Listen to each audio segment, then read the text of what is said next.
اگر آپ مجھ سے پوچھتے میری ذاتی رائے، چونکہ مجھے موقع مل رہا ہے باہر جانے کا، باقی یونیورسٹیز کو دیکھنے کا، تو مجھے لگ رہا ہے کہ اس لحاظ سے تو یہ بہت ہی پروگریسو پالیسی ہے کچھ معاملات میں. صحیح. دیکھیے اب کوئی چیز مکمل تو نہیں ہوتی ہے، باہر انسانوں نے بنائی ہوتی ہے، اس میں کچھ نہ کچھ تو امپرومنٹ، جیسے بالکل صحیح فرمایا وار صاحب نے، ایولیوشن کا تو پروسیس جاری رہتا ہے.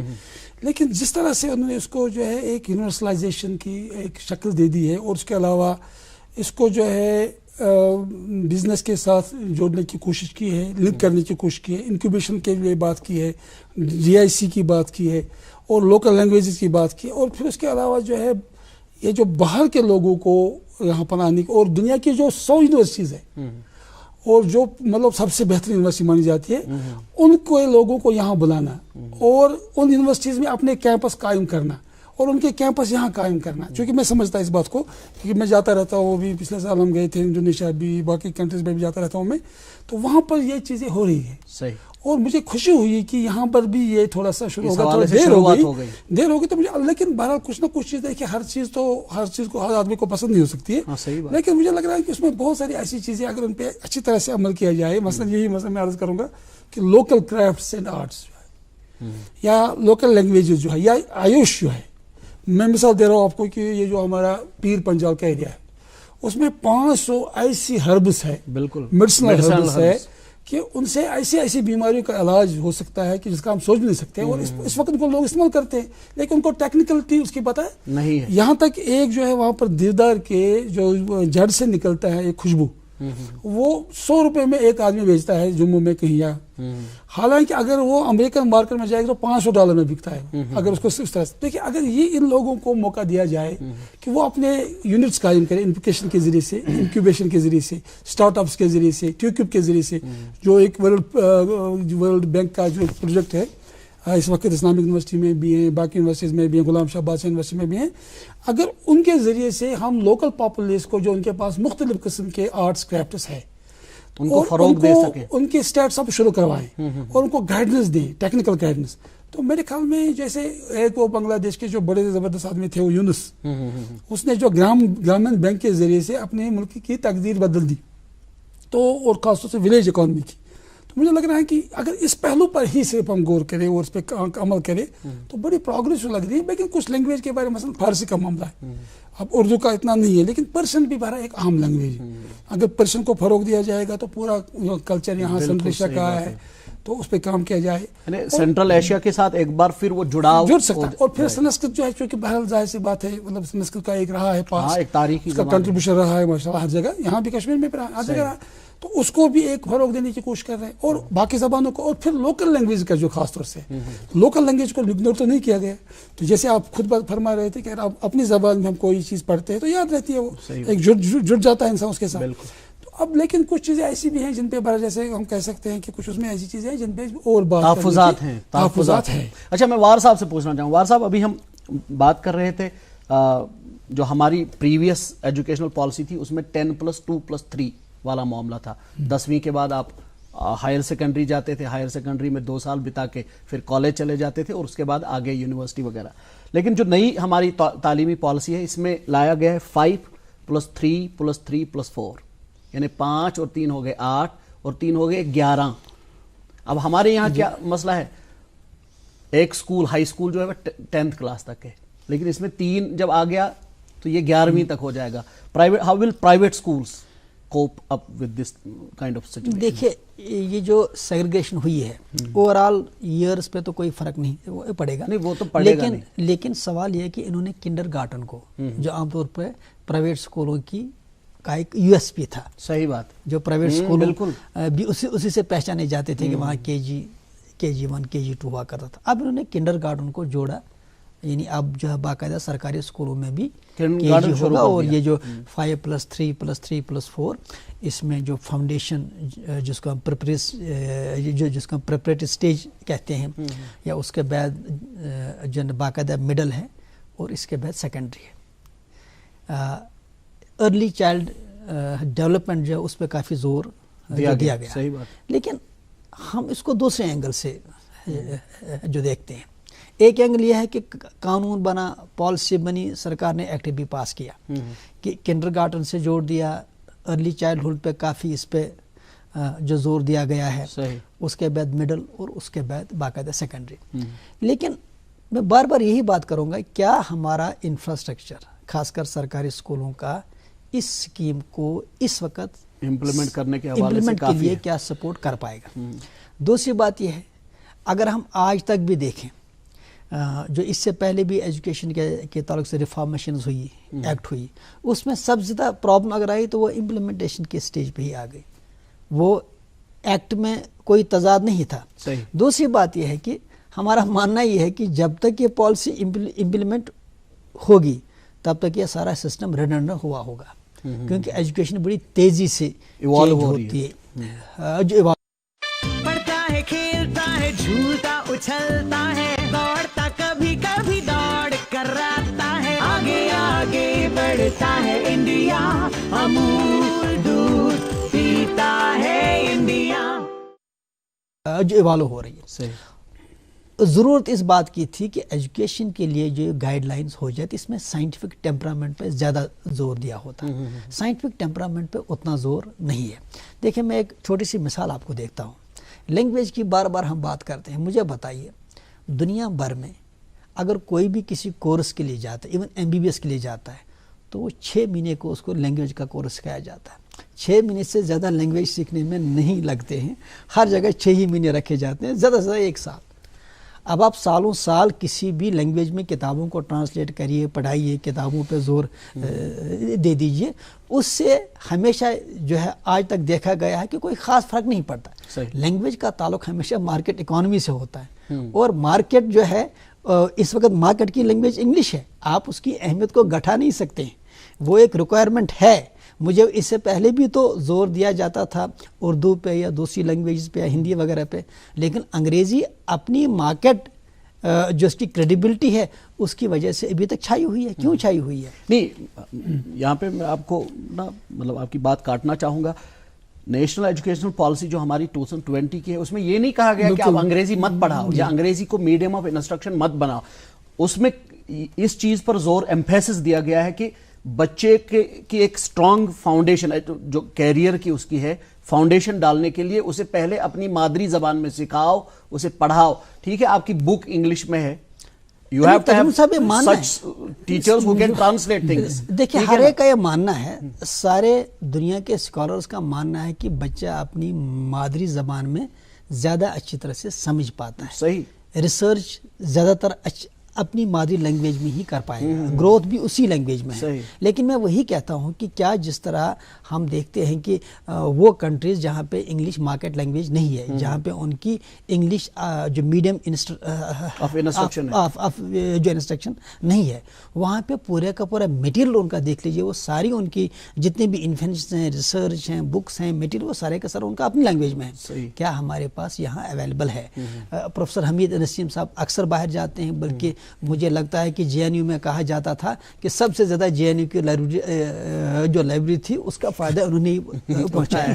اب پوری زندگی ان کی جو اسی شعبے میں جو گزر گئی، انہیں بتایا کہ جس کنٹری میں گئے ہیں، اگر اس کنٹری میں انگلش فرسٹ لینگویج نہیں ہے، ان کا میٹیریل بھی پورا اپنی لینگویج میں ہے. ہمارے پاس اتنی ڈیولپمنٹ ابھی ہے ہی نہیں. تو یہ جو شروعات ہوئی ہے، ہم دیکھیے ہر جو شروعات ہوتی ہے وہ تو اچھے کے لیے ہوتی ہے، لیکن ہم یہ چاہتے ہیں کہ شروعات کے لیے ضروری ہے کہ ایک بیلنسڈ ویو ہو. اس میں کہیں کہیں پہ وہ بیلنسڈ ویو اور سائنٹیفک ٹیمپرامنٹ نظر نہیں آ رہا. میں ذرا سا چونکہ وار صاحب نے کچھ بڑی اہم باتیں اٹھائی، مجھے جو لگ رہا ہے کہ اصل میں ویژن اہم ہوتا ہے. 2 بڑی اہم چیزیں ہیں، مطلب یعنی آؤٹ کم بیسڈ اکیڈمکس، یہ بڑا اس کا ایک جسٹ آپ کہہ سکتے ہیں. وسائل پیدا ہو جاتے ہیں، ایسی بات نہیں ہے. میں جیسے عرض کیا میں نے کہا وہ گرامین بینک کا اگر ویژن زبردست ہو، کلیئر ہو، براڈ مائنڈنس پر بیسڈ ہو تو کوئی مسئلہ نہیں ہے کہ وسائل فراہم نہ ہوں. اب دیکھیں اس وقت جو ہے ہمارے کشمیر یونیورسٹی میں جو ہے ہمارے پاس پیمنٹ سیٹس ہے، اتنے لوگ آتے ہیں کہ ہمارے پاس سیٹس نہیں ہوتی تھی.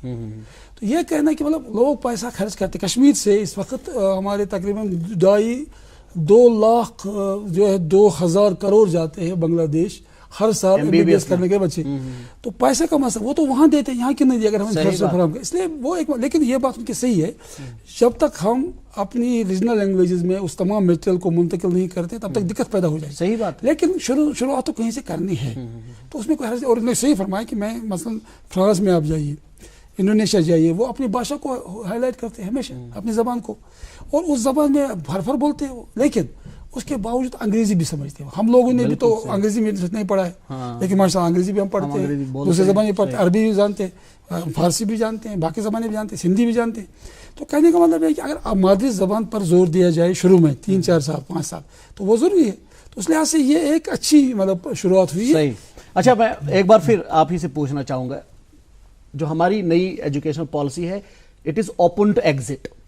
ٹھیک ہے, اب کسی بھی جو 5+3+3+4 سٹیج ہے, اس میں آپ کہیں پہ بھی ایگزٹ لے سکتے ہیں. تھوڑا سا ہمارے ناظرین کو سمجھائیں کہ یہ مسئلہ کیا ہے. اس میں مسئلہ یہ ہے کہ مثلا کوئی آدمی جو ہے وہ BA کرنا چاہتا تھا, تو اس میں جو ہے اس کو برابر 4 سال یا 3 جو بھی BA جب تک وہ 4 سال نہیں دیتا BA کمپلیٹ. BA اب 4 سال کا ہو گیا ایک لحاظ سے, وہ تو اس کا اپنی مطلب کچھ ہے. لیکن اگر کوئی آدمی صرف 1 سال تک ہی پڑھنا چاہے گا یا کسی مطلب صورتحال کی وجہ سے اسے چھوڑنا پڑے, تو اس کو کوئی نہ کوئی ڈگری ملے گی, ڈپلوما ملے گا, سرٹیفکیٹ ملے گا, کہیں استعمال کر سکتا. ورنہ وہ بیچارہ اگر کہیں ایڈمیشن 2 سال بھی لگائے ہوتے تو کچھ ملتا نہیں تھا. اچھا, اسی طرح سے جو MPhil کو ختم کیا گیا ریسرچ کے لیول پر, تو پہلے ایک آدمی جو MPhil کرتا تھا, میں نے دیکھا ہے, ہم تو میں نے تقریباً 30-35 لوگوں کو PhD کروایا, MPhil کروایا. تو ان میں سے کچھ بچے ایسے تھے صرف MPhil کر پاتے تھے, PhD اور ان کی وہ MPhil ضائع ہو جاتی تھی, اور ان میں 2-3 سال ان کے 2 سال ضائع ہو جاتے تھے. تو اب اچھا ہوا کہ PhD ہو رہا ہے, ابالش کیا گیا, MPhil کو ابالش. یا ایسے ہی آپ جو اگر BTech آپ نے کیا ہو اچھے نمبرات کے ساتھ, آپ ریسرچ میں جا سکتے ہیں. تو ایک اچھے خاصے ایونیوز فراہم کیے گئے. تو اور یہ جو بیچ میں ایگزٹ کا معاملہ ملا, آپ 5 ایئر کورس کرنا چاہتے ہیں, 2 سال کے بعد نکل سکتے ہیں, کہیں اور جا سکتے ہیں, کوئی اور کام کر سکتے ہیں. اور پھر ایک اہم بات جو ہے یہ اس پالیسی کی, وہ یہ ہے کہ کریڈٹ ٹرانسفر.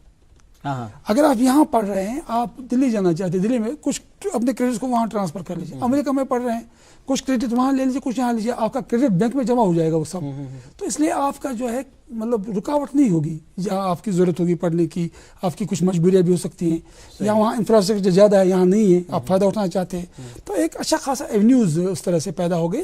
تو یہ بہت ہی میرے خیال میں پرومیننٹ فیچرس ہے, اور ان چیزوں کو اپریشیٹ کرنا چاہیے. باقی کچھ چیزوں میں ہو سکتا ہے, ہر چیز تو مکمل کبھی نہیں ہوتی ہے دنیا میں, اور ایجوکیشن تو تعلیم کا مطلب ہوتا ہے جو آہستہ آہستہ علم دیا جائے. بالکل. تو اس میں تجربات کے بعد ہی ہم سیکھتے ہیں. لیکن مجھے ایسا لگا مطلب جب میں باہر جاتا ہوں نا, مطلب کنٹریز میں, وہاں پر بھی ایسی چیزیں ہوتی تھی پہلے سے. تو یہاں اب شروع ہو رہی ہے, تو مجھے خوشی ہو رہی ہے. میں مثال دیتا ہوں آپ کو, انڈونیشیا کی, وہاں بچوں کو اتنا تیار کیا جاتا ہے لائف کے لیے. میرے پاس ایک بار ایک پیسنٹن ہوتا ہے بورڈنگ اسکول, 2 بچے آئے مجھے لینے کے لیے لیکچر کے لیے شام کو, تو پنکچر ہو گئی گاڑی میں. اب کون کرے گا بھائی ٹھیک وہاں. اب یہ دونوں بچے اتنا جانتے تھے, ڈرائیونگ بھی جانتے تھے, اور گاڑی کا پنکچر ٹھیک کر دیا, اور ان کو تیار کیا جاتا ہے زندگی کے لیے. تو یہ ایک اچھی چیز ہے, انہوں نے لنک کر دیا لائف کے ساتھ, آرٹس کے ساتھ, اور جو مختلف جو لائف کی ایکٹیویٹیز کے ساتھ. ایگریکلچر کو بہت اہمیت دی گئی اس میں, اور پھر جو خاص طور سے لوکل اور ولیج کرافٹ وغیرہ اس کو اہمیت دی گئی. صحیح.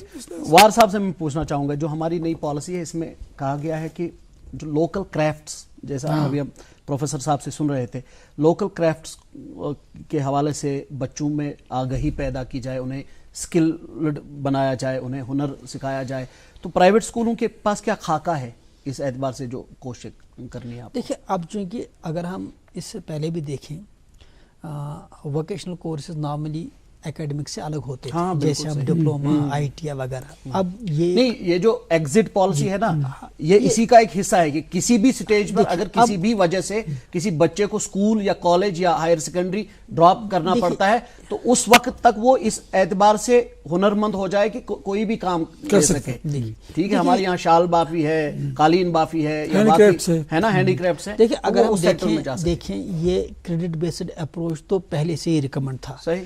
انڈیا سے باہر کنٹریز میں تھا, یہاں بھی اگنو نے تو پہلے ہی سٹارٹ کیا تھا, لمیٹڈ آپشنز تھی. اس سے پہلے بھی ہمارے یہاں کالجوں یونیورسٹیز میں شروع ہو گیا تھا. اب یہ جو انہوں نے اکیڈمک بینک آف کریڈٹس کا جو اس میں اپروچ انہوں نے رکھا ہے کہ آپ کے کریڈٹس جو ہے ڈیجیٹلی اب ٹرانسفر ہو جائیں گے. اس میں ملٹی آپ کی انٹری ہے, ملٹی ایگزٹ ہے, جو چیزیں اس پالیسی کی ایک اچھی چیز ہے جس پہ ہر ایک نے عام طور پہ اس کو سراہا ہے. لیکن سوال یہ ہے کہ آلریڈی اگر آپ دیکھیں گے سکلز کے تعلق سے, ووکیشنز کے تعلق سے, یہ عوامی ڈیمانڈ بھی تھی ہمارے بچے گریجویٹ کر کے نکلیں, کم سے کم ان کے پاس کوئی ہنر بھی ہو, یا اگر وہ بائی دی وے جھولتا اچھلتا ہے, دوڑتا کبھی کبھی دوڑ کر آتا ہے, آگے آگے بڑھتا ہے انڈیا, امول دودھ پیتا ہے انڈیا. ممی کی چھٹکی ڈیڈی کی گڑیا, پل میں جو بھر دے خوشیوں سے دنیا, کھٹی میٹھی باتیں مستی ملاقاتیں, دل میں بسی سب کے اس گھر کی بیٹیاں, ہر گھر کے ہر دل میں بسا امول تازہ, ہمیشہ فریش. اس گھر کی بیٹیاں.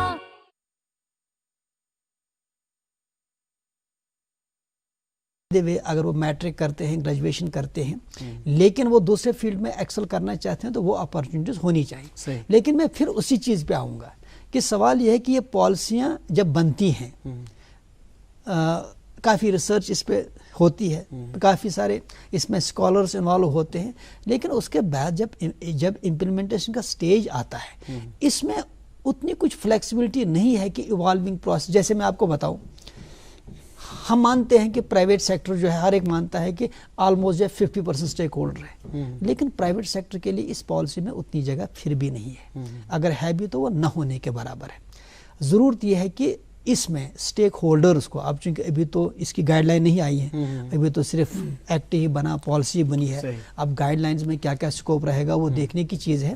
لیکن آلریڈی پرائیویٹ اسکولوں میں جو اچھے اسکول, جو ہائی اینڈ اسکول ہے, وہاں پہ لائف سکل سکھائی جاتی تھی, وہاں پہ ووکیشنز کے تعلق میں سے بچوں کو پروفیسر بتایا صاحب سے جاتا ہے. پوچھنا چاہوں گا. پروفیسر صاحب, ریسرچ کے حوالے سے ہم بات کریں گے. ریسرچ بیکاز دیکھیں ہمارے یہاں یونیورسٹیز میں جس یونیورسٹی کے جس شعبے سے پڑھ کے آیا ہوں, مجھے کافی شوق تھا کہ میں ریسرچ میں چلا جاؤں, لیکن وہاں پہ میں نے دیکھا کہ ڈل جھیل میں جو حیاتیاتی تنوع بگڑ گیا ہے, اس کو ہم یہاں کے میڈیا نے 2005 سے 2010 کے بیچ کیا کوریج دی ہے, اس پہ ریسرچ ہوتا تھا.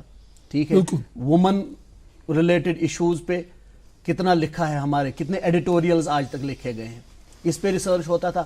اتنا خاص کوئی ریسرچ کا سٹینڈارڈ نہیں تھا, اور شاید یہی وجہ ہے کہ آئی dropped out of that research. میں نے کہا نہیں جی, مجھ سے نہیں ہوگا. ٹھیک ہے, تو میں یہاں پہ آپ سے پوچھنا چاہوں گا کہ ریسرچ کے حوالے سے اس ایجوکیشنل پالیسی میں کیا ہے.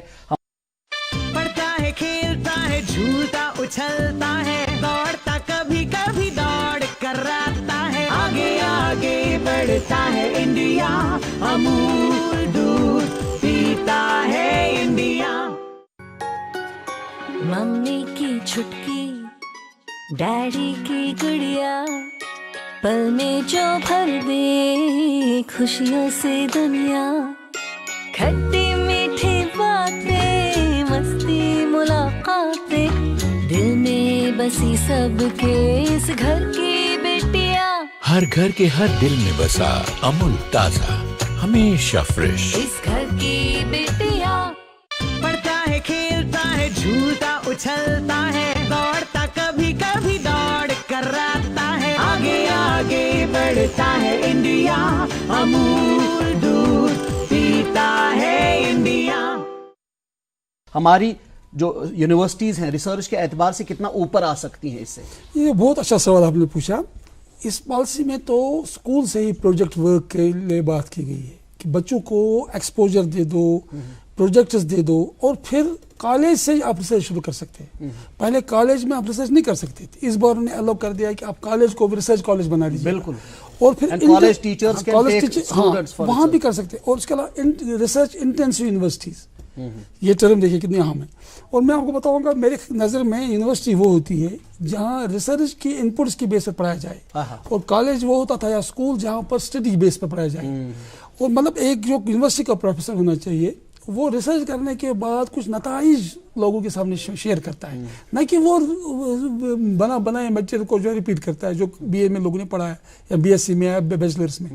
تو اس لحاظ سے ریسرچ کی طرف دھیان دیا گیا، اور پھر ریسرچ کے بارے میں یہ بات بھی بیان کی گئی کہ خاص طور سے اس کو ریلیٹ کیا جائے ڈیجیٹلائزیشن کے ساتھ، جو ماڈرن جو مطلب ایکوپمنٹس ہے ان کے ساتھ اس کو کیا جائے، اور پھر جو لیٹسٹ ریسرچ دنیا میں ہو رہی ہے اس وقت ایکسپوجر دیا جائے. میں مختصراً کیونکہ ہمارے پروگرام کا وقت ابھی اختتام کو پہنچ رہا ہے، میں وار صاحب سے پوچھنا چاہوں گا، ایک آتم نربھر بھارت کی بات کی جا رہی ہے، اس میں ایجوکیشنل پالیسی جو ہے آپ کو کیا لگتا ہے اس سمت میں کچھ کنٹریبیوٹ کر پائے گی یا نہیں؟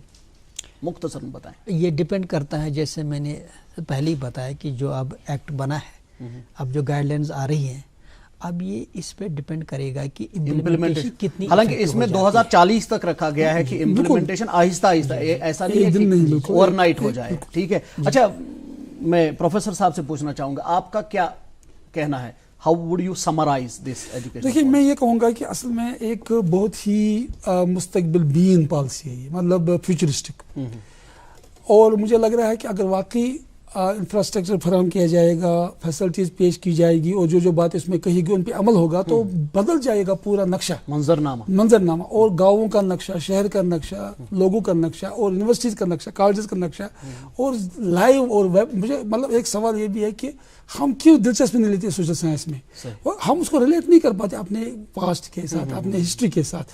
تو یہاں پر کوشش کی گئی ہے کہ اس کو ایک ہولسٹک انداز سے سامنے لایا جائے، تو اس لیے مجھے امید بہت ہے. پروفیسر حمید نسیم رفیع آبادی صاحب اور غلام نبی وار صاحب، آپ دونوں کا بہت بہت شکریہ، آپ نے اپنا قیمتی وقت نکال کر ہمارے ساتھ کچھ اہم باتیں شیئر کی اس ایجوکیشنل پالیسی کے حوالے سے. ہم امید کریں گے کہ ہمارے جو ارباب اقتدار ہیں، جنہوں نے یہ پالیسی وضع کی ہے، جنہوں نے پالیسی تیار کی ہے، وہ اس کو زمینی سطح پر عملانے کے حوالے سے بھی اسی قدر سنجیدگی کے ساتھ اقدامات کریں گے جس قدر سنجیدگی وہ اس بات میں دکھا رہے ہیں کہ ایک ہمارے پاس نئی ایجوکیشنل یا تعلیمی پالیسی ہونی چاہیے. اپنے میزبان شیخ تجمل کو اگلے پروگرام تک دیں اجازت. اللہ حافظ.